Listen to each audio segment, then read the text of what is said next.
All right. What I was thinking about, we were talking about a minute ago, talking about people that I've spoke to over the years, like Jackie Atkins, and how there's people that are unsung heroes. And it's really something you don't think about them.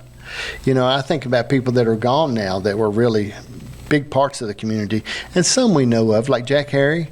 I mean, Jack Harry was a pillar as far as the things that he done, you know, and I think about those people a lot of times and how they're gone. And, you know, I think about the people that have provided, like Jim Ramey, a man that provided businesses in this area. How many people got to go to college because they worked for him? How many people got to pay for the home and the car they lived in? You know, I mean, not the car they lived in, but the home they lived in, the car, but how these people provided these jobs in these local communities. And what a difference that makes.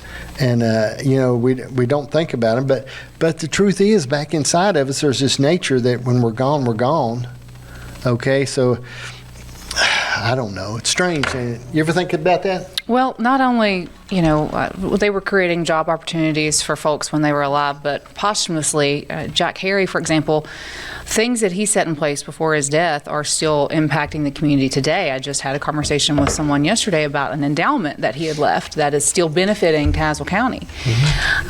You know, Louise Leslie, that's another one. So she was a local historian, and she'd written several books about Tazewell County, and she was a music teacher. When she passed away, she also left an endowment, and that has benefited the Tazewell County Public Library and has gone a long way in renovating the Richlands branch in particular, which desperately needed to happen. So, yeah, there are a lot of people out there, names that most people don't know or aren't familiar with or have forgotten. Right. So either, you know, while they're alive, yes, absolutely creating opportunities that are desperately needed in their area. But after they're gone, many of these folks have left a legacy that people are benefiting from today. Yeah, you know, I think about that a lot. It really is. It's important. And, you know, because there's some people that have wealth that's not normal wealth. It's big wealth, okay? And they're actually kings, I believe in kings and queens in our land. And it's a way for them to go on. And I'm sure they don't know about it after they leave here, but it's important as we think about it while we're here, how they touched us and how they continue to do those things and how it works. Absolutely. I mean, I don't know. Tell me this, Amanda, and I've got to talk to you before, and you're an extremely interesting person, okay? And I know you're very busy, okay? But I've thought a lot about sitting down with you. What do you do? I want you to sum that up. You know, that is a good question, and I get that a lot. My grandmother is forever asking me what it is I do. Essentially, I am a grant writer at the core, but I layer in a lot of things with that, not just, you know, filling out grant applications on behalf of organizations. So what I love to do and what lights me up is community and economic development work. So towns will bring me in, and I will work with the town council, the mayor, the town manager, and we will identify their assets and their opportunities, and we'll find projects, and we will build a roadmap to get those projects funded, right? And we layer in business support and marketing and all of the things that go into pushing a small town forward. That's essentially what I do. And aside from that, I have a lot of nonprofits that I do grant writing work for, and a lot goes into that as well. I don't think of grant writing as, again, just filling out some papers. So, you know, I have a nonprofit in Carroll County that I've been working with for about 2 years now, and every year we take a trip to Richmond, and we go and we talk to our legislators, and we, you know, get them well acclimated with the project and ask how they can help and how they can support. You know, so that's what I do. A little bit of, I call it lobbying. Right, we're lobbying for these projects. We're asking for support and resources, and I just kind of help those boards, those nonprofit boards, or those small towns figure out where they want to go and how to get there. Right. Okay. All right. And I know that's a big thing. You've summed up a generation right there. Okay, that's a lot to do. But so if you're looking, if there's a town out there, and I know you're not advertising looking for business. I don't feel like you are. You might be, but you seem extremely busy anyway. Okay, but I mean, there are towns that need help. Okay, that don't know where to start. Now, first thing is, it takes money to have you. Okay, you can't just say, "Hey, man, how about zipping over here and giving us some ideas?" Because I think your knowledge is your currency. Right. Okay, it has to be, and a lot of times people forget that when they say they go to somebody and say, "Can you give me some advice on such and such?" When if that's your job, that's like if you asked a doctor, "How can you tell me about this rash I have?" Well, I mean, yeah, he says if you come into the office and Right. cover your deductible. So I mean, there are towns out there, and so if they're looking for help, or maybe looking for, and I know they're all over the place doing that are looking for help, that need, and it seems like a unique job what you do, because it seems like first thing you have to have somebody that will do what you do that you can trust. Right. Okay, that's not coming in, milking out the situation and going off with it. So you look back on that person's track record Yes. and say, what has Amanda done? So, and that's real. If she's just tried her best, that's really good, but they don't want you to work for them if you're just going to try your best. Right. They want you to get the job done. Right. So, I mean, I think that's important. And there's towns out there that part of that, and I was thinking about this thing. When you think about what inspired you and motivated you to start doing what you're doing, I mean, because I'm confident again that you're an entrepreneur, you're a business owner, you're all these different things that you could do, avenues of revenue. Okay, but what inspired you to go in this direction? Really out of necessity. Here in Tazewell, we, several years ago, a group of us looked around and decided we needed to take action. And so Irma Mitchell, who there's another Right. very impactful woman in our community that's an unsung hero. Irma and my good friend Nancy Brooks got together and they formed a nonprofit called Tazewell Today. And the sole purpose of Tazewell Today was to focus on revitalizing our Main Street district. Okay. Back then, and I'll quote our former town manager Todd Day, in 2015 you couldn't buy a cup of coffee or a bottle of water on Tazewell's Main Street. So we formed this initiative to focus on that. And so we started with a plan. We fundraised $10,000 to pay for a company out of Blacksburg to come in and give us a plan, to give us that roadmap, right? Right. That was it was a huge community win. Everybody pulled together and raised this money. Right. So we got the plan, we started working the plan. One of the things was they suggested that we start doing cruise-ins. And that's when our pal Jackie Atkins enters the picture. Jackie was so instrumental in that. He brought those guys here. That you've been to our cruise-ins, they were very well attended. You were talking 200-300 cars on average. Well, all those people got to eat somewhere, right? And they're going to shop, they're going to want to do things. Right. And so that inspired entrepreneurship on a local level. So then we started seeing restaurants pop up. And at the same time that this initiative was happening, the Back of the Dragon was taking shape and becoming a destination. And those two initiatives really dovetailed and made Tazewell what it would later become. And so along the way, the town and Tazewell Today created a position for a executive director of that organization, and then they hired me to do that work. At the time, we had no money. We had very little money from the town itself to carry this out, and so by necessity, I got really good at raising money and writing grants and building relationships, not just within the community, but with funders who also wanted to see Tazewell grow. And I realized, oh, holy cow, there are resources out there for us. We got to figure out how to capitalize on those, right? So when I left that position, in 2020, we received the Virginia Main Street designation, which had been our main goal in that whole initiative. And so it was time for me to leave and go out on my own. And I'd gotten good enough that I felt confident that I could start doing grant work as a contractor for folks. And fortunately, the Tazewell County Public Library Foundation reached out to me right as I gave my resignation and said, we need help. We need to raise, I think at the time, our goal was only $500,000. We need to raise $500,000 to renovate the Richlands branch. Can you do it? And I thought, I think I can.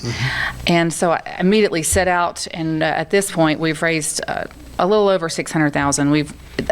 The goal keeps increasing because the cost of everything has gone up, but we're almost there, and we've done a lot of really great work at the library. We've installed an elevator, for example, so there was no equitable access to the second-story children's area. So if anyone came in and had some sort of limited mobility, they couldn't go up there with their child, or even children who had limitations. So we've installed an elevator. That was huge lift, no pun intended. Yeah, it's a big thing. We've done upgrades. The whole exterior has been renovated. New windows have been put in. So we've really saved that historic building, but also saved that amenity for the community. So after I got that win under my belt, it just kind of fell into place that I could just kind of take this and do other things. And and I'm not really looking for work. It just one thing always leads to the next thing. Someone introduces me to this person, and then they, we need you here. And so, that's just kind of how I manage it now.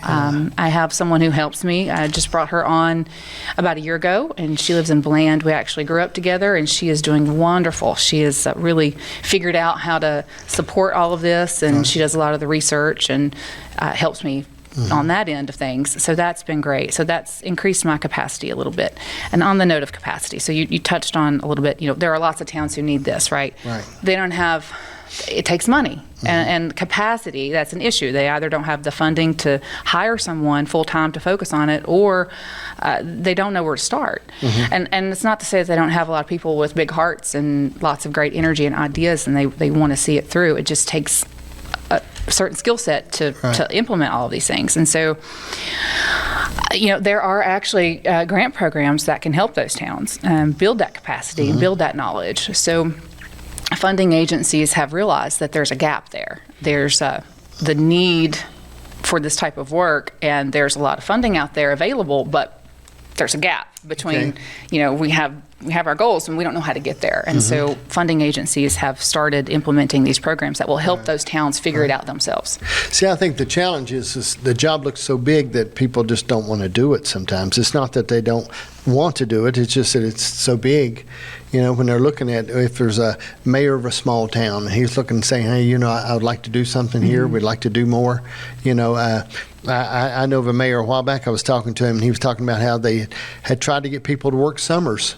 He said, we advertise summer jobs in this community, and nobody applies. You know what I mean? Just summer jobs to weed eat. Right. And there's things out there that they I noticed this. I had to travel some more in McDowell County the other day, and it's enormous. Welch is a metropolis. It is. If you look at it, I mean, you think Tazewell's a pretty big place, but it's not. This thing here, you could sit it in the middle of Welch and never know it was there. And I thought about that. I thought when you go in, or I went over to Pineville, and I sit at one little convenience store there, and there must have been 1,000 cars come through the intersection. Traffic and cars and people and houses, and man, it's enormous over in that area. And a lot of stuff going on too. But when you see these places, these towns, how many people live there, and a house up on a hill, you know what I mean? Or down here stuck, and you think, how they even survey that to know where the lot is. But people live all these places. They live in these places, and the heart is there. And I think about those communities. But I still think the challenge is there's a lot of their mayors and there's towns and that don't know where to start, that maybe want to do something bigger than ever has been done before. And so if they come in, and I know it's all right if we can't give numbers, okay, but say someone, Billy Bob out here is the mayor of Kalamazoo, okay, and he says, man, I wish I had somebody come in and give us a road plan, okay, not just tell us how to spend money, okay, but really give us, because I think that's a difference. Anybody can come in and say you need to build a McDonald's, or you need to do this, but to be able to come in and give us a road plan, and what would it? And I know this. What would it cost? It depends on what their goals are. Okay. So, some of the towns I work with, their goal is solely Main Street, and they want to form a nonprofit like we did here, and they want to follow the Main Street approach, and they want me to help them form the committees and form the nonprofit board, and that requires a monthly, at least once a month, visit to that town to be with those people and to provide support in building that initiative. And that is. That takes a lot of time, and it takes a lot of travel. So that's a factor as well. If I have to fly, or if I have to drive, or if I have to stay, all of those things. So, it really just varies on what they want. And I know, but I think a lot of times people, they think it's so far out of their reach. They think this girl wants $1 million. to come in. Right. Okay. And I'm not Sure. saying you're not worth that. Okay. But I'm saying that if they come in, they're saying that we want to do something in our town. Mm-hmm. We'd like to do something here. We'd like to grow, or we'd like to move forward. Now, I believe this. I think 50 jobs can change the town. Oh, yeah. 20 jobs can change the town. Absolutely. And I read this somewhere, and I don't know, I read it for several times. It said a payroll dollar is worth $7 to a community. I like that. A payroll dollar is. Now, that's not like a utility Right. dollar. It's not like paying your utilities or anything like that, but that payroll dollar is 7 times before it leaves that community. And how important a payroll dollar is Right. that comes into a community. And that's why I said 10 jobs. You could take a little town like War, West Virginia. If you had 10 jobs, 10 jobs would change a community. Oh, yeah. Right. And 20 can set it a sail, because that money's rolling over. And there's just, I think that's missing so many places, but they got to have the heart, like you've said. They got to come and say, I have a heart for this, and I want to make a difference, and I want to do something. And then you got to put your money where your mouth is. Right. That's really the requirement to start. I get a lot of emails and calls about that. You know, hey, we want to do this. We want to do what you've done in other places, really from all over the country. And how do we do it? And I'm happy to, the content that I make on social media is helpful tidbits and things about that, but also I'm always happy to say, well, you've got everything you need right here. You have the people, it starts locally. And, on the job point, my soapbox issue is that small business in a rural community is economic development. Right. And I always appreciate and respect leaders who are not focused on chasing job creators, right? Yeah, it'd be great if Amazon, for example, was going to come here and build a facility and create 300 jobs. Let's be honest. Probably not going to happen, right? Right. But you know what is happening? You have 1,600 small businesses in Tazewell County alone. You have 1,600 people who own and operate small businesses in this county. What if we supported those businesses the way that we're chasing these job creators, right? That would create way more jobs in the long run, right? If you here's just an example. This is not a specific thing that I know of, but let's say that the county collectively got together and they were going to give $2 million as an incentive to a company to come here and build a facility and create a handful of jobs. $2 million. Well, if you took that $2 million and you gave every small business in Tazewell County $10,000, you still wouldn't reach $2 million, and you'd create a heck of a lot more jobs. I could create a job with $10,000 by buying a piece of equipment at the coffee shop that would support a job. And I'm not saying those are going to be real high-paying jobs, but what else do we have here, right? Tourism is our main industry. So we've got to capitalize on the assets that we've got, and we've got to support the people who have already shown up and invested in this area or in their rural area, and have a track record of doing that instead of gambling on someone from outside of the area who really couldn't care any less about and this then place. you'll have, you can have people that come in and then they'll go out. Okay, Right. they come in, hit a big lick, and then they sort of disappear, and it runs out. And I think the thing about a local business is they can sort of move with what's happening in the community. They can adjust inventory, they can adjust things, they can sort of move in that direction. That makes a big difference, in local business. And I don't know. I've looked at that a lot, and I've always, I've always been in business. That's what I've done. Okay, ever since I was a boy. I always, my dad, we didn't play basketball. We didn't go hunting or fishing. We were storekeepers. That's what we were.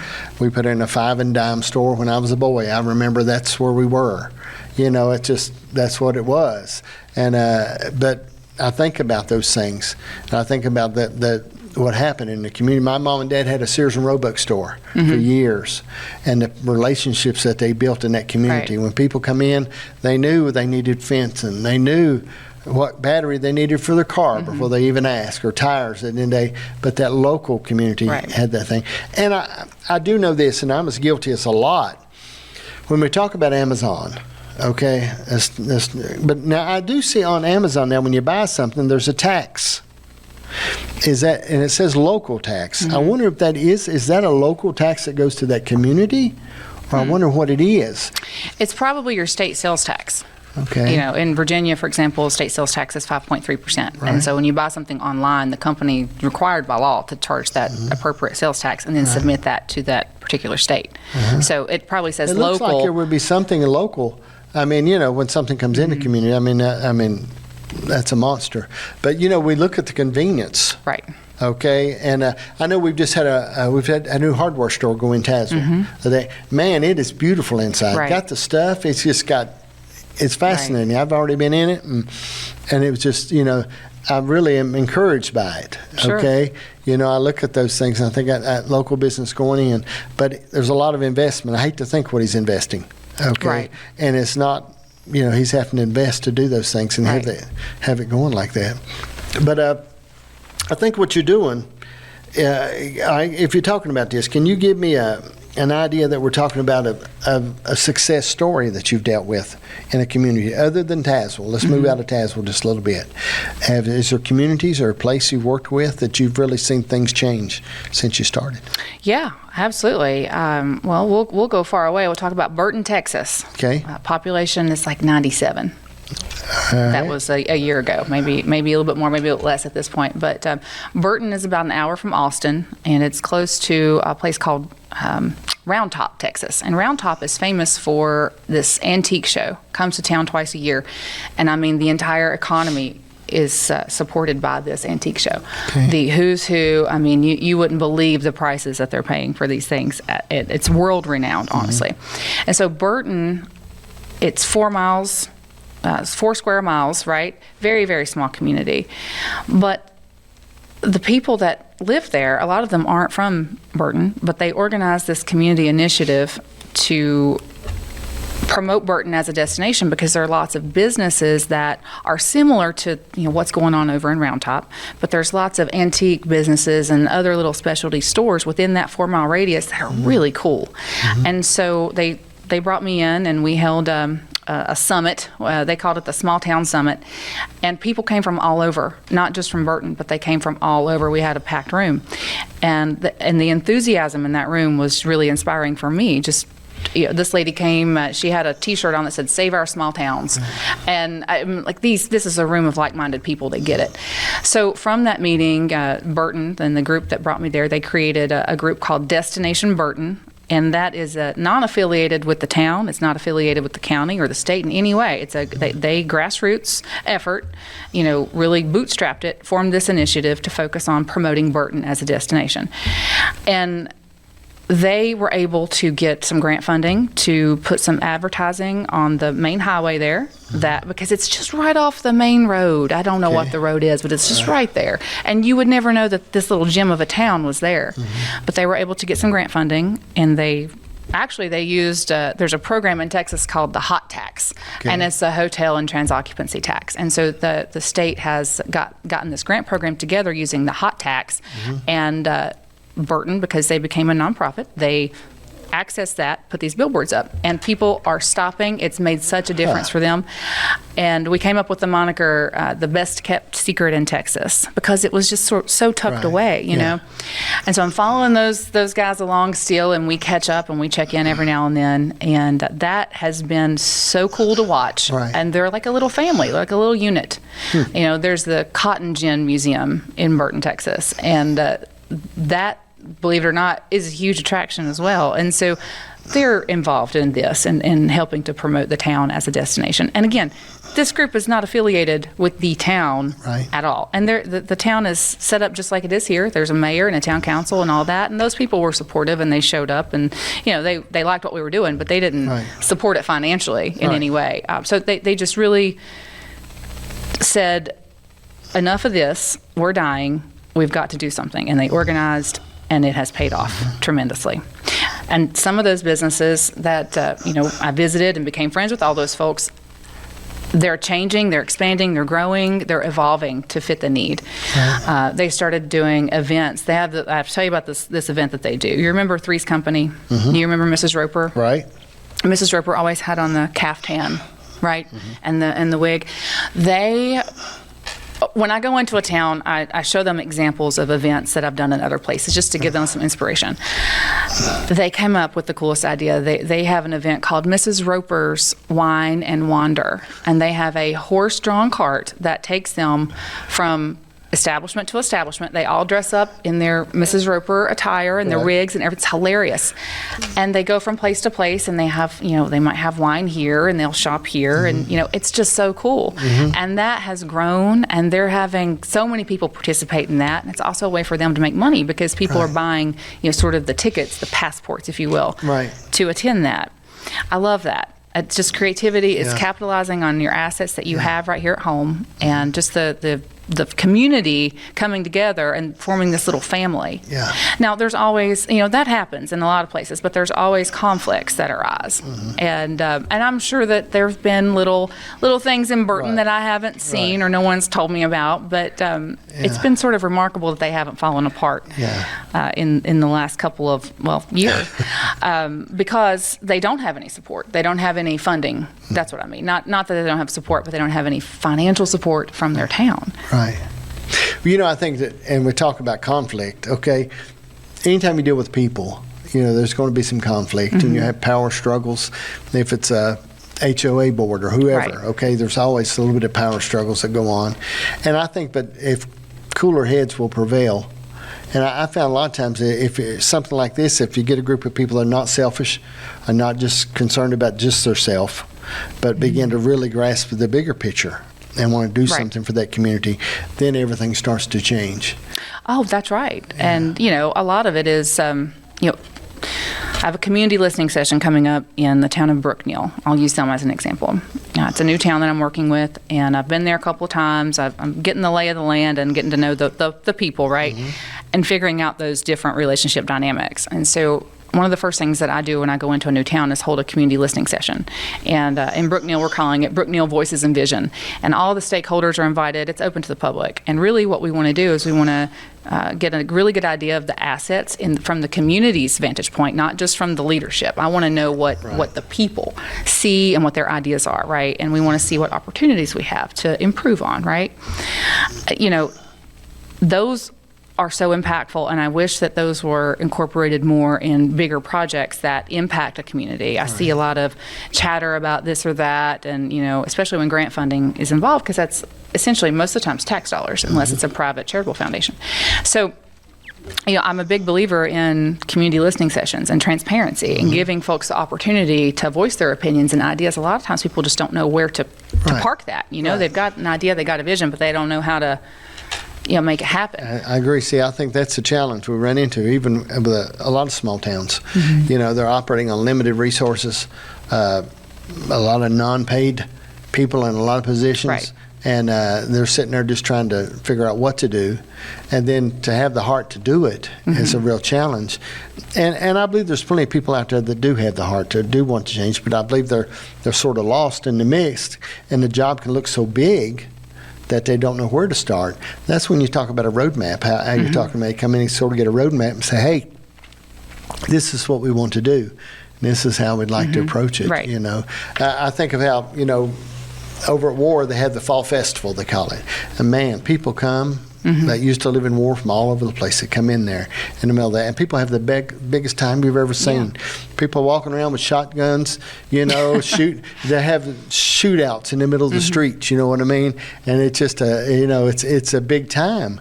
But I think, like you're talking about too, sometimes we forget, we think about bringing in other businesses when we could just support the existing businesses and do something that will change them and give them some help up. And that's a whole nother aspect. Right. And the first thing that I say when we hold these community listening sessions and go in and introduce myself, and before we get into it, I always say this is not a social club. This is not a political club. We're not going to gossip, and we're not going to talk politics. This is a space for everybody, and everybody is welcome. And I couldn't care any less what your affiliation is. It's not a place for it, because a lot of times that gets in the way of growth and making things happen. Is, well, I don't like this person. They voted for this person 10 years ago. I'm not going to, they're not invited. They're not welcome to sit at the table, right? That is a non-starter for me. We're not doing that here. And I'm sure that once I leave the room, that creeps in. I know it does, but I like to set the tone that, this is not the place for that. We have a goal, and talking about people that, then things that don't matter is not going to get us to our goal. I think when you keep the vision clear, Right. you know what I mean? If we keep the vision clear in about anything we're doing, if it's a marriage or if it's a business, whatever, we keep the vision clear and stay clear on stuff, then things work a whole lot different. Right. And it's easy to get off track. Yes. Okay, it really is. And when I know this, you have done, and we'll circle back to some of this, but when I think about things you've done as an entrepreneur, tell me about your daughter and this business and what you've done. Sure. Because I've been following this some. Okay. Yes, I'm so proud of her. I have four children, and they're all awesome. You see me bragging on her a lot because she has gotten the entrepreneur bug. It's not that I'm not as equally as proud as the others. I think people who are like, does she only care about the one kid? That's not the case at all. I try to keep a lot of that private. Right. But when we bought the coffee shop, 2 years ago, I guess, and really just bought the equipment. My friend Nancy owns the building, and we didn't want to see the coffee shop close. When we started this Main Street, Tazewell Main Street initiative years ago, the coffee shop was really the anchor of that movement. There's always a small business that is the anchor of a revitalization movement in every single town. And in Tazewell, it really was the coffee shop. We had soon after the coffee shop opened, the restaurant started opening, and Between Friends, I think, was the first business to sort of relocate to Main Street. But when we got that coffee shop, it was like, wow, Tazewell has a coffee shop, Right. And the Laneys did an incredible job at building that business. But they wanted to move on. And so they wanted to sell it, and I waited and waited on someone to buy it, and it just wasn't happening, and it wasn't really that much money because you're just buying the equipment, So we bought it and took it over, and it grew very fast, and at the time was doing grant work for a nonprofit. I was employed. That was I had a full-time job doing that, right? And I was so busy at the coffee shop, I had to quit. Right. And then all of a sudden we were hiring people. We hired, I think we're up to 7 employees at one time. And it was just people were excited about new things and just a little bit of marketing, right? And Kendall was probably 17 when we first acquired the coffee shop. And so she immediately started working and learning, and she's a quick learner. She's a great marketer. And she's been with me on many business ventures since she was little. When she was in the 2nd grade, she would make slime at home and take it to school and sell it. She started a cleaning business when she was in high school. Right. She's cleaning a house right now. She is a hustler. Okay. And she just learned so fast. And so finally, the coffee shop became stable, and so I was able to put my focus back on my actual work and continue to grow that. Okay. And that I can't do that while being at the coffee shop, right? Right. And so it just felt like the natural next step to say, hey, Kendall, this is yours now. And she's doing remarkable with it. Yeah. She's bringing in a lot of new products. She's got a gal there who is a great baker, and they've got everything set up for her to do all the baked goods there in-house, and it's wonderful. And so she's also become very involved in promoting Main Street. She's sort of picked up that torch and is helping a lot with organizing events that bring people to Main Street, and just promoting Main Street as a destination. Well, I think it's good that anytime you can see your children start moving forward in an area like that and see them happy, right? It's worth an awful lot. You know what I mean? I mean, it's worth more than you can imagine. Yes. Than to see them just be doing something somewhere, killing time. It is. And we need people just to kill time, but we don't like it to be our children all the time. We want to be doing something. And she's enrolled at Southwest Community College. She does it all online, and so it's very manageable for her to do that during slow times. The coffee shop closes at 5. It's not like you're tied to it all the time, right? Yeah. I'm really encouraging her to complete that at least, and then she can decide what she wants to do. But while she's going through that process, what better way to really learn a lot of life skills than having your own business? She could go and work for somebody else, and that'd be fine. But I feel really good about it, and she's, like I said, she's just taken it and ran with it. I think sometimes we think that working for somebody else is security. It's a false sense of security because they can go broke just as well as you can. That's right. Okay? Yeah. I mean, I don't care if it's General Motors. Okay? People can go out of business, quit making Fords over here, and people have been there 25 years. And I watched a story one time, and I can't remember it all, but the gasoline jugs. The company, there's only like a couple companies in the world that make gas jugs. And they showed the old type gas jugs where you just screwed the top on and poured it out. Then it all switched over to the kind now you have to push, there's a valve in them you have to push down. And this company had, for over 30 years, had employed all these people, but they went out of business because it changed the way the gas jugs had to be made. Oh, wow. And they showed how these people had been there for 20 and 30 years working for this company. Right. And then all of a sudden the guy said, we can't afford it. Right. Between the lawsuits, he said, where we've been sued over people pouring gas on something and setting it on fire. Oh, right. Okay? He said, and the rekeying of what they want us, how they want us to do them now, we can't stay in business. And Wow. It's fascinating. Right. No, that's always a risk. Yeah. I mean, to be an entrepreneur, it's a risky thing. For me, it beats the alternative. I don't want to depend on anybody else. I don't want to work to build somebody else's dream. I will help support others' dreams, Right. but in a lot of environments or workplace environments are very toxic. Yeah. And because everybody's miserable, I love to find a place that's not, that way, but Yeah. I feel like that's the case in a lot of places. Right. And I don't really want any part of that personally. So, I have also always been an entrepreneur. I've had jobs. I was a general manager for Hardee's for 10 years. Right. That was my first job, and they promoted me on up, and that was great experience for me.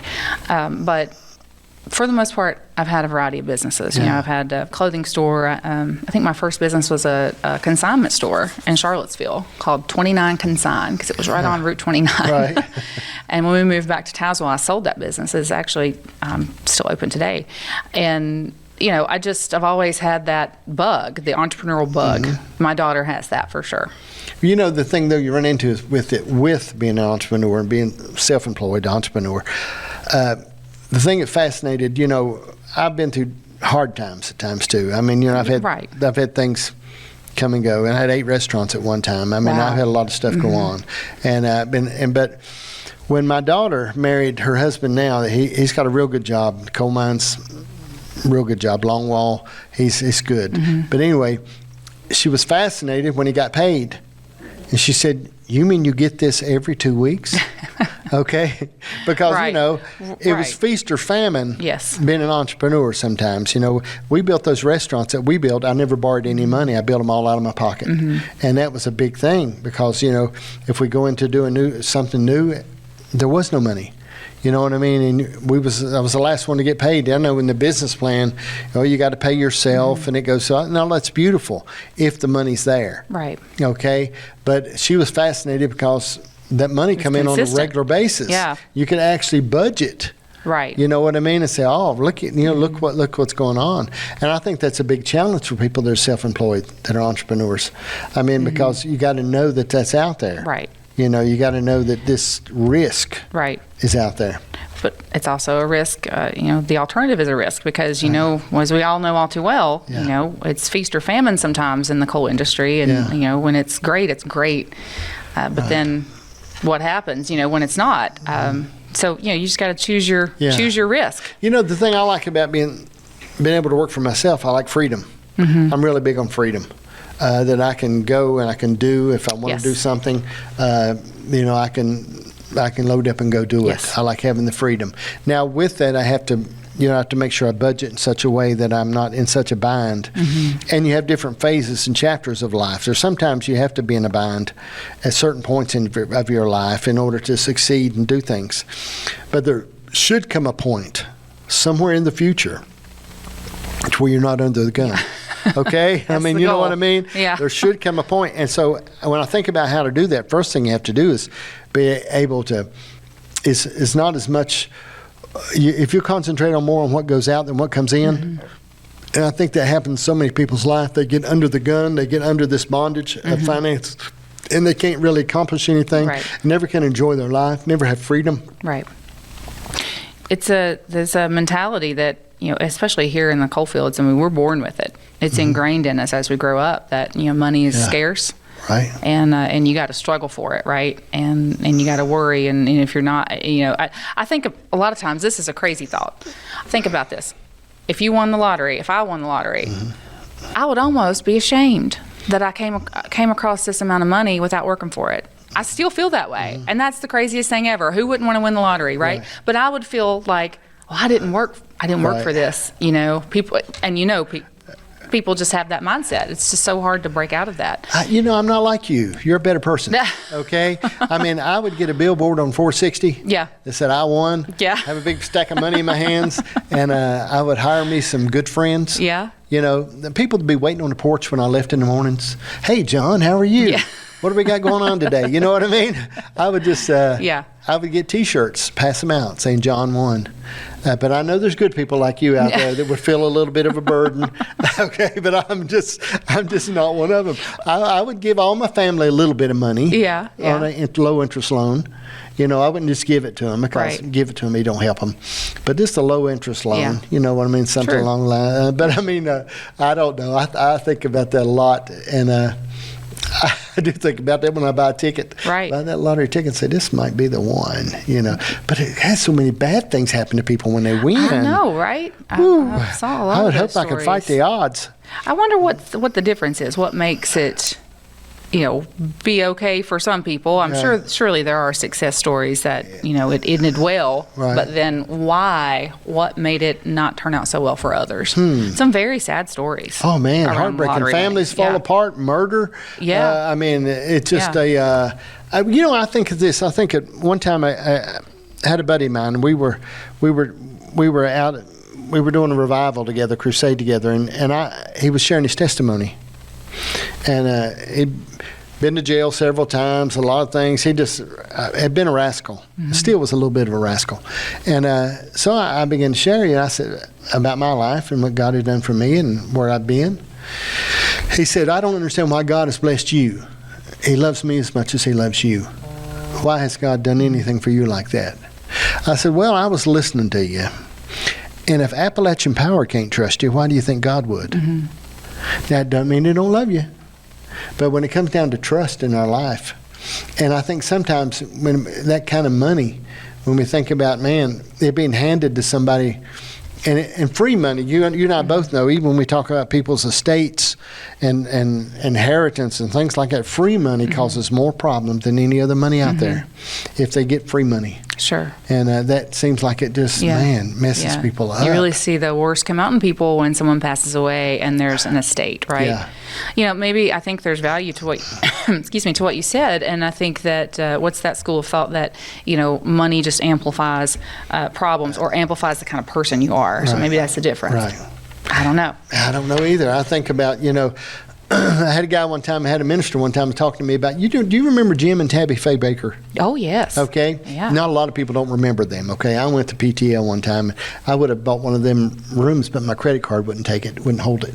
But anyway, I had a guy, he was talking about him, how awful he was. And I said, I'm listening to you, and that little church you pastor is a nice church and everything, but if tomorrow you had $100,000 in the offering every time you got your offering, every time it come into your organization, your church, $100,000 2 or 3 times a week, be pretty rough on you to live like you live now. It would be great. Now, I know several people did. Billy Graham lived in the same place, and I know that. But I said, these challenges of these things out here that would come to you with this wealth, right? And with that, I mean, man, alive. That's like when we see people that, I was sharing with Brian, when we see people that, I watch border security all the time about them smuggling drugs across the border, and I'm always fascinated trying to figure out how to do it exactly. But I watch them do it. Come on now. I mean, now I know you're basically saying like a nice person, but if I had like $5 million worth of cocaine, and I said, it was this easy money, really easy money. All you got to do is just sort of drive this through the border for us, Amanda. You got $1 million coming your way. I mean, you probably wouldn't do it, okay? But it would be a great temptation for a lot of people, okay? And that easy money when you look at it and you think about it, man, and I believe it would magnify those things. But the people that really go, I mean, it's a tough situation when I think about that. Now, I think when you're talking about what you're doing, if you're coming into a community and people begin to see a little bit of power that don't have any power, or not normally have any power, and they're now on this board, Yes. and it's got $10,000 coming in, and they're going to decide how it's going to be spent. I mean, Yeah, gee whiz. I say this often. There are boards in lots of towns that they're not elected to those seats, but they're appointed, right? Right. It's the tiniest amount of power that you will ever see to go to anyone's head is an appointed board, right? Right. Everyone has their own little kingdoms, and imagine how much we could accomplish if no one cared who got the credit, and that's a big problem, and that sets us back a lot. Right. I run into that a lot. Right. It would make sense because of our nature. Right. I mean, just because of our nature. I mean, I can see, it's just it's a monster to fight. Okay? Yes. Who's going to get the glory and who's going to get Yes. the credit? That's right. You either want the credit, the glory, or the money. Yes. Okay? If you give somebody enough money, they don't care if they get the credit for a little while. I think about these, and I'm just telling you what I think about, and I can say some things that you can't say because you're very nice and you got these things. But I think about some of these crooked politicians that have hundreds of millions of dollars. Okay? Now they're sitting there with things that we don't even understand, that amount of money, and they're dried up and old and still crooked more. And I'm thinking, what do you really want? And it's the power, it seems to me like. They still want to maintain that power because tomorrow, if you took them out of that position and they still had their 100 million, they still probably, nobody would even speak to them. Right. Okay? They would just be lost in the shuffle. Yeah, that's a valid point. Because of the power. I don't know. I think about that a lot. I think of what is it you're really after? It's not for the good of things. Right. You've already made your money. Yeah. Right. You're right. It is about the power. And I think about that too when we look at politicians that are worth $35,000, then they become a congressman and they're worth $40 million in 2 years. I'm thinking, gee whiz.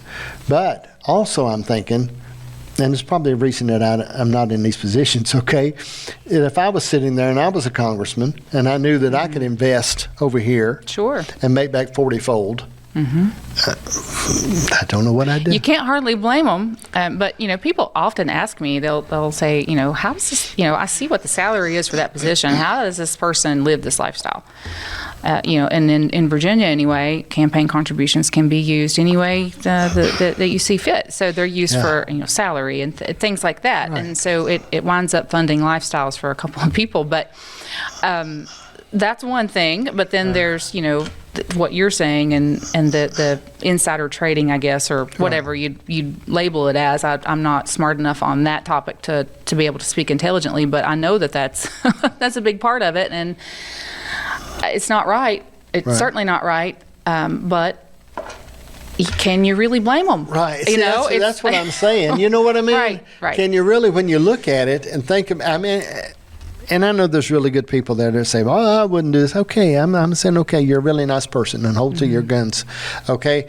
But there's sometimes, and I make great allowances. My wife says I make an excuse for Charles Manson, okay? I make excuses for people, okay? And I see him in a position, I'm thinking, I've had people that I know that are hooked on oxy, that are doing different things. And before I get too hard on them, I try to think, could I take a week and not eat Chips Ahoy cookies? Yeah. Okay? Or not drink Diet Pepsi. I'm not as hard on them. We're all human. Yeah. And I'm rough around the edges. I know that. I was sharing someone the other day. I've got 3 guitars, okay? Can't play. I did take lessons at the School of Rock in Myrtle Beach. I got the strumming thing down, okay? But the reason I can't play is I don't think the Lord will let me play because I'd probably be in every bar up and down the road with a country hat on. And I told my wife, I said, you couldn't be coming up talking to me while I'm playing because you'd be ruining the vibe when I tip my hat and playing the guitar. And so that's why I can't play. I'm very sure that's probably one of the reasons, because I would succumb to the temptation of just singing I'd be on Myrtle Beach down on the boardwalk. You know what I mean? Right. playing my hat out there. And but I see people, temptation is a big thing in people's lives. And they act like when they see somebody fall to that or succumb to that what a rascal and how awful they were. And I'm thinking, man, so you've been in their shoes. Right. Absolutely. No, we're all very close to, just one decision away from a different life, right, for better or for worse. What happened here with the opioid epidemic is, it could have been any of us. And I know so many people who, were entangled in that and are still impacted. And I know so many people who have gotten out and are doing great things and helping those that are still in active addiction. And, I was fortunate enough to grow up poor. And so what a blessing. You don't think it is until you look back. But, I was working from the day I was 16, right, because if I wanted to have gas money and have a car and all that, nothing was ever handed to me, right? And so I didn't have the opportunity. I graduated high school in 1998, and that was right at the rise of the opioid epidemic, right when Oxycontin hit our community in the coal fields. And I had so many friends who, were more fortunate than me, right, in the financial aspect, that didn't have to, they were, and they got sucked into that, right? And so what a blessing for me to be able to avoid that. Was never exposed to it. But I don't look down on anybody who was, because I know those people before, and it was just a different set of circumstances. Had I been in their shoes, I would have been right there with them. If things had been different. I hated the fact that I had to be in the Hardee's drive-thru Friday and Saturday night, and my friends were out doing whatever, right? But that saved me. And I'm total agreement. I think, in the work that I've done in media, and I know, and as you said, you was blessed to be raised poor. We were so blessed in this work that we done here that we didn't have the financial resources to hire somebody, because I would if I could. Okay, I mean, I've sent my little son up a tower 200 feet in the air, when he was 13, 14 years old, because it was $2,500 to get somebody to come in. But we had to fix it, and we had to do it, okay? I mean, there's things that Connie and I do here that we rewire and we work around and do all this thing. But I'm blessed because I had to learn. I had to build this thing, and I had to do those things. If I could have paid somebody, I would have, okay? But it just in situations in life that I didn't have the resources. So I said, hold on, I've got to do it. I was laughing the other day, and my son laughed at me. I've got about 6 computers laying on the floor, because I started bringing them out, old computers out, and going through them, plugging them up, seeing what's going on with them, taking some blue tape and writing on top of them, 1 gig of RAM. You know what I mean? Only 100 gig hard drive, and writing them up and doing that. And because I've had to fix them. I never took a class, but somebody had to fix them. Right. A while back we were sitting in here, we were, my grandson and I had finished doing some interviews, and everything was done. And about that time, I had 3 networks that went off the air on me that we do. I got one in Texas, one in Detroit, and the one here just went off the air. And I said, this is something. So I went back through and found the codes and found the research when some things out of Canada that I need to change. And I went in and I reprogrammed them, and I showed him what I was doing. I said, now, this is not wrote down anywhere, but this is what I've had to learn. And like you're saying, can you imagine how valuable the knowledge? Right. Because there's people that have great wealth that don't have the knowledge that you've got through the experience. Right. I mean, you learn a lot when you have to, when you don't have any choice. Exactly. You grow through what you go through. Sure, but you also gain so much knowledge. Right. Anytime I've gone through adversity in my life, I've come out better for it. In many ways. Well, I always tell my kids, I said, you can't put me where I'm not supposed to be. It'll be all right. I'll work through that. Let's talk about working at Hardee's. That's pretty cool. Okay. I worked at McDonald's for about that long. Okay. I left War, West Virginia, working in the coal mines on a 350 Honda motorcycle with a primer on the gas tank, and come over to Tazewell, because I'd heard, I've been to Tazewell. It was a city. Yeah. Leaving war, coming over here, I'm coming to the city. Because I got tired of getting laid off in the mines. Sure. So I said, I'm going to come over and go to work. Went to Hardee's first. And because I'd ate there before, because they had lettuce and tomato on the hamburger, so I ate there. And it was at lunchtime, and they didn't want to talk to me about a job, which made me mad, okay? I couldn't understand what the big deal was. So I went over to McDonald's. I never ate at McDonald's in my life and got a job at McDonald's. Okay? And they were really good to me, McDonald's was. And my wife and I, my wife was within 10 years. They pay extremely well. They do. And the benefits were great. We had stock. I had a company car. They were good to me, okay? And people don't know that. That's right. What it is, if you get a job for a good fast food and you go to work for a fast food, I mean, you have got job security. You do. Okay? I mean, they might quit making Fords in Canada, but they're going to keep making hamburgers in the mountains, okay? And but that's an experience, isn't it? Yeah. It really teaches you a lot. You know, we had a lot of people drive from McDowell County to work at Hardee's, too, especially in the evening shift. And I'm still friends with lots of those folks today. And that's interesting because we would joke that, well, you all have to leave here at a certain time because they're going to close the gate. Right. Hardee's was a great experience for me. I think when I was 19, they asked me to move to Roanoke and take over a store. I had been an assistant manager before that, and so I at 19 years old, had a restaurant on my hands, and I couldn't find hardly anybody to work for me. You know, in Roanoke, the work ethic, it just wasn't there, right? So I had a lot of 15-year-olds helping me fulfill the payroll because, you know, they could get a work permit and work at that point. And we got through, and I got to the point where then they gave me another store, so I had two at the same time. And so, you know, when I left here, moved to Roanoke, I was enrolled at community college, and so I finished a little bit of that there. And then when I moved to Roanoke, I wanted to at least finish that associate's degree, and so I did some time at Virginia Western, but then I had my peers who were fortunate enough to go to a 4-year college. And, you know, I'm 19, 20, 21 years old. They're still in college. I'm making, you know, at the time, what was a really good salary, you know, with the company car and all the benefits and everything, because I've gone down this path. You know, I've always thought about that over the years that, you know, I feel like I missed out on those experiences a little bit, but, you know, I don't have any student loan debt. So that's good. But at the time, I was doing better than probably what they did for the first several years of their employment, you know. People look down on things like that, and it drives me crazy, you know, looking down on any profession, anybody, you know, making an honest living.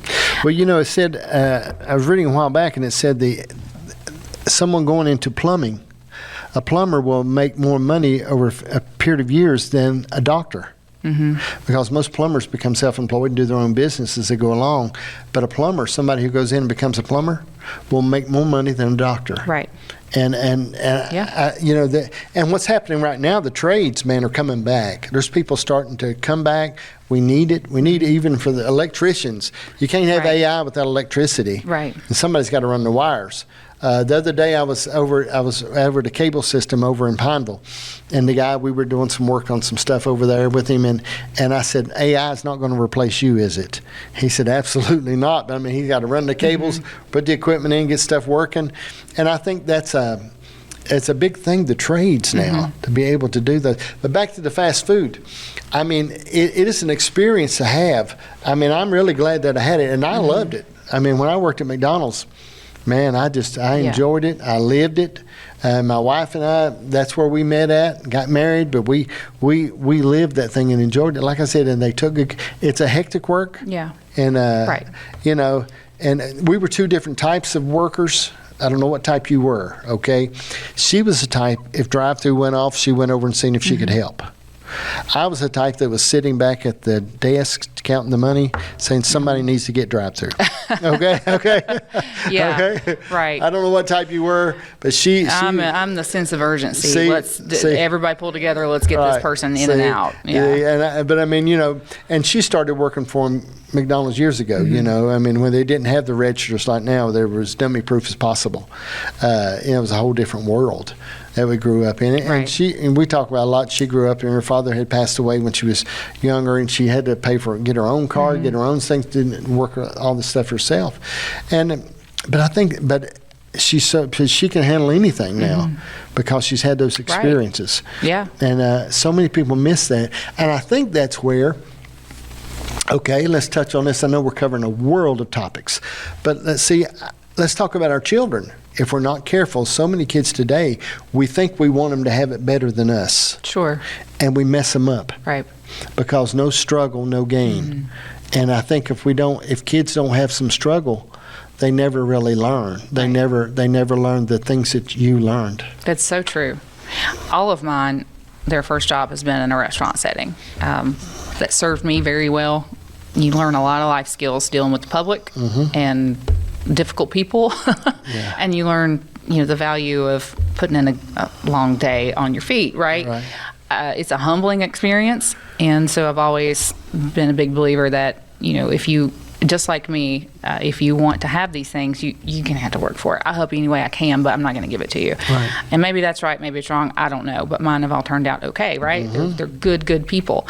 And we've lost that a little bit, but there's a delicate balance that you have to find, and I don't know what the silver bullet is to find it in, giving your kids what you didn't have, but also making sure that they get the things that you got because you didn't have those things, if that makes sense. Yeah, and see, but, and there's because we say this, well, we want them to have better than us, or we want them to do better. And it don't make a lot of sense sometimes, okay? I know it makes us feel good emotionally. But when I think about raising our family and things like that, we got to be able to, all right, say, you're going to have to make this. You're going to have to do this. And I think about my son. He'd been working for me ever since he was a little boy. Big enough doing. I put him on a bulldozer when he could touch the pedals, and he always been with me. But a few years ago, my wife and I began to talk about we didn't want to do as much as we'd done. We wanted to cut back on business. We wanted to cut back on things around us. We want to do that. Well, he's been with me ever since he's been a boy, and I said, you're going to have to leave and go get a job on your own somewhere else because we're not going to pay you anymore, and you're not working for us. And but he went straight to Southwest. He'd always drove a truck and got his CDL. It didn't cost him anything, got the CDL, went to work for Pepsi, within the next 2 weeks, and has been there ever since. Yeah. But I mean, and I when I see that grit in him, when I see him leave out at 2:30, 3 o'clock in the morning, and come back at 6, 7 o'clock at night, I admire that, and I'm glad that's in him. Right. That grit that's in there, that gives you hope in where they're at. But I think we got to be so careful with the kids. Yes. We do. And also, it's a capability issue. So when you are forced to, go through hardships and you're forced to work for things, you become very capable in a lot of ways. You don't realize you're building that muscle on different things. And I think we've got a capability crisis in our country. There are a lot of people who are just simply incapable. And maybe it comes from, our generation wanting to overcompensate for the way we were raised and the things that we didn't have. What do you mean by incapable? Just how do I figure this out? How do I figure out how to, we don't have to research anything anymore. We don't have to work for anything. You and I, we had to use the encyclopedia if we wanted to look something up. So now people just have to Google. And so what would they do if that wasn't an option? Would they know how to research something or find the answer to something? I don't think many people would. Right. And I think that, I see that in businesses that are in the towns that I work with. They have a hard time finding employees who are just simply capable. Right. Not of one particular skill or the other, but just capable of figuring things out. Yeah. Well, we've really got a generation that can't use a screwdriver. We do, yes. Okay, it's fascinating to look at. I try to work with my grandkids and stuff like that with tools and let them do things. My grandson Carter, I brought him in to bring him in the shop, and we'll wire up extension cords, and we do things like that and show him how to do plug-ins and how to do stuff. And when I try to talk to him as much about those things as possible.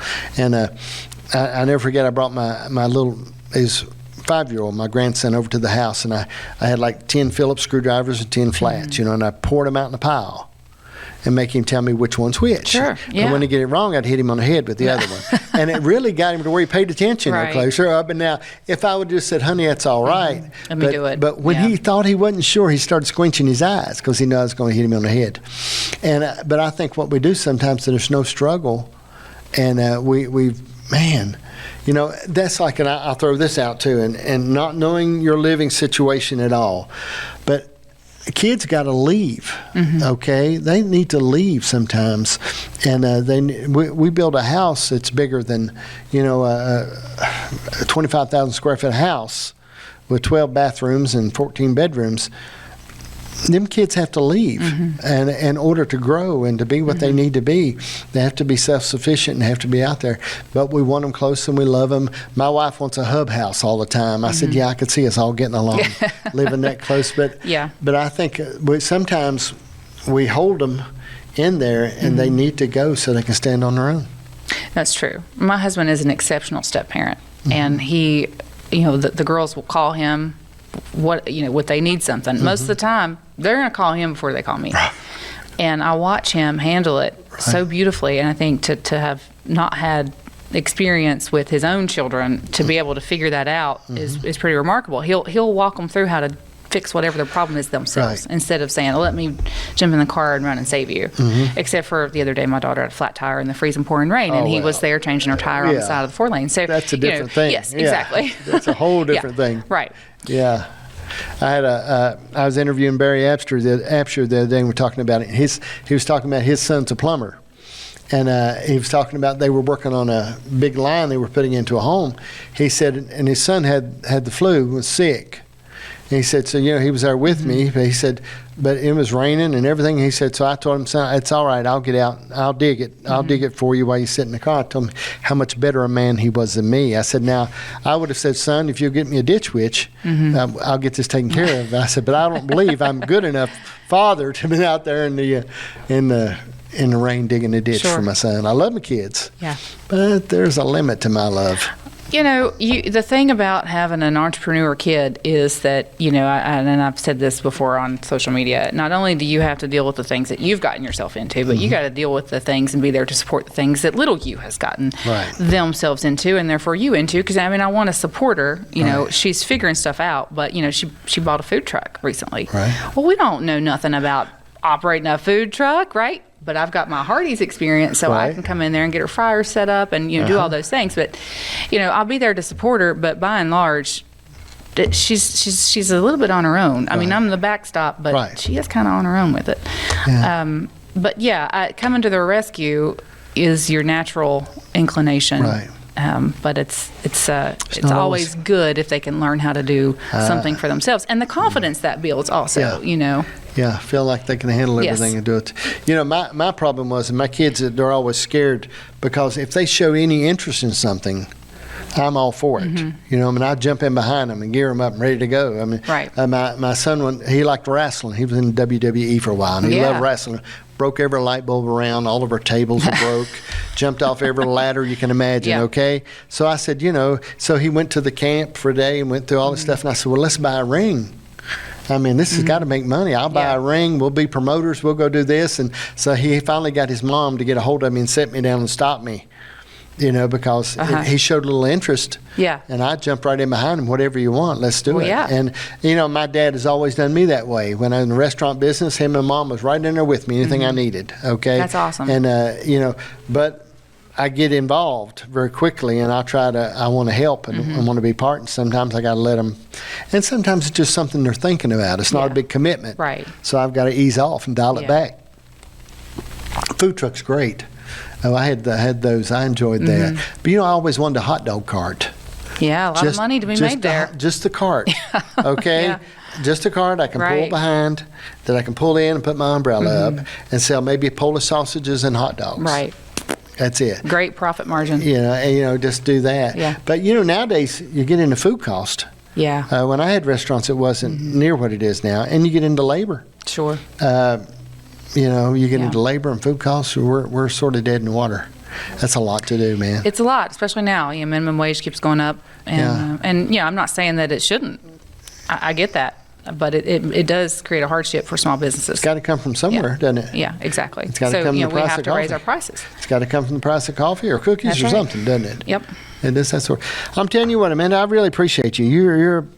I've been pushing you to get you in here to sit down with you, okay? And I know you stay so busy, but I admire what you do for towns and communities. I think about that a lot, and it makes a lot of sense you're talking about, instead of trying to bring in something new, if we could support what's already there. Right. And ways, but knowing how to do it too that's a big thing to try to figure that out. And I know that so many people out there feel helpless Sure. that are managing small communities are in there saying, I'd like to.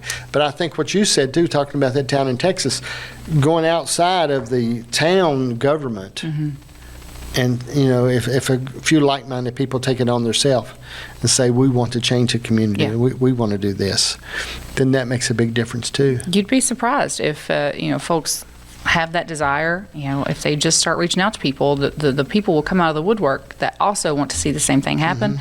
And then you've got exactly what you need right there.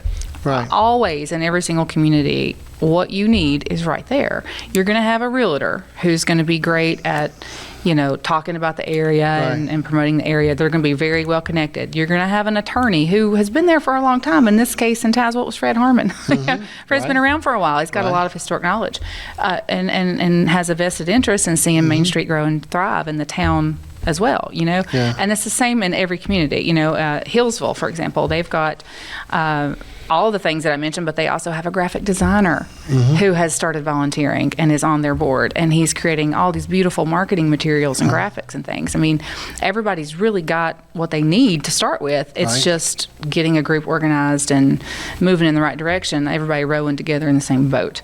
I always say that every town is the same. I don't care what size it is. They have the exact same set of problems and the exact same cast of characters, just played by different people, different actors. I can go into a town and immediately identify I can't name names. I'm too local. Sometimes I can name names. I can identify the person that's going to be the champion for something. I can identify the person that's going to have a problem with everything we do. I see that immediately, and there's one in every town, right? And it's just managing that dynamic. And I'm lucky enough that I have the experience of being an entrepreneur, being a property owner, of being in the community development role, that I can take all of those things and try to communicate with all those people and make it work. Doesn't always work out beautifully, but just, essentially what it boils down to is you just have to not let the naysayers and the small-mindedness get to you, and you just have to forge ahead. Right? I'm on the Tazewell County Fair Board now. Oh, yes. And which is, I'm enjoying that, and I'm learning a lot. And there's, just like you said, the situation, like a while back, we don't have enough spaces for food vendors because we don't have the water and the sewer and the power. I don't have a set amount of spaces. And I said, well, what if we add 10 more? Okay. If we add 10 places, well, that's a lot of revenue it brings into the fair, plus it brings in the people. And how hard could it be to add 10 more spaces? And then meanwhile, somebody there on the board said, hey, we could dig it, we could dig it, we could do that. And another one said, well, I know somebody can run the power. All we can do is get a hold of AEP, and we could do this. But, there's just, you have people right in the middle of things sometimes that want to help, that want to do things. And one thing I told them when I come on, I said, I'll come on if I can help. If I can't really help, then I'll still be here. But I just don't want to be in this spot taking up my time.